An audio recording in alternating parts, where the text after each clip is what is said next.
పేద ప్రజల వైద్యం కోసం ఆర్థిక ఇబ్బందులు పడకూడదనే ఉద్దేశంతో పెద్ద ఎత్తున ముఖ్యమంత్రి సహాయ నిధి నిధులు మంజూరు చేస్తున్నారని మంత్రి డోలా వీరాంజనేయ స్వామి అన్నారు. ఈ సందర్భంగా ప్రకాశం జిల్లా టంగుటూరి మండలంలో 78 మంది లబ్ధిదారులకు 66 లక్షల రూపాయల విలువైన సీఎంఆర్ఎఫ్ చెక్కులను మంత్రి పంపిణీ చేశారు. ఇప్పటి వరకు కొండేపి నియోజకవర్గంలో 1245 మంది లబ్ధిదారులకు 9,70,00,000 రూపాయల వరకు ఆర్థిక సహాయం అందించినట్లు తెలిపారు.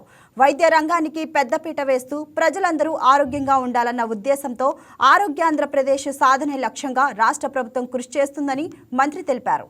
రాష్ట్ర వ్యాప్తంగా ప్రతి పౌరుని ఆరోగ్య పరిస్థితిని డిజిటలైజేషన్ చేసి సంజీవిని పథకం ద్వారా ప్రజల ఆర్థిక భారాన్ని తగ్గిస్తూ 25 లక్షల రూపాయల వరకు ఇన్సూరెన్స్ పథకాన్ని రాష్ట్ర ప్రభుత్వం తీసుకురానుందని మంత్రి వెల్లడించారు.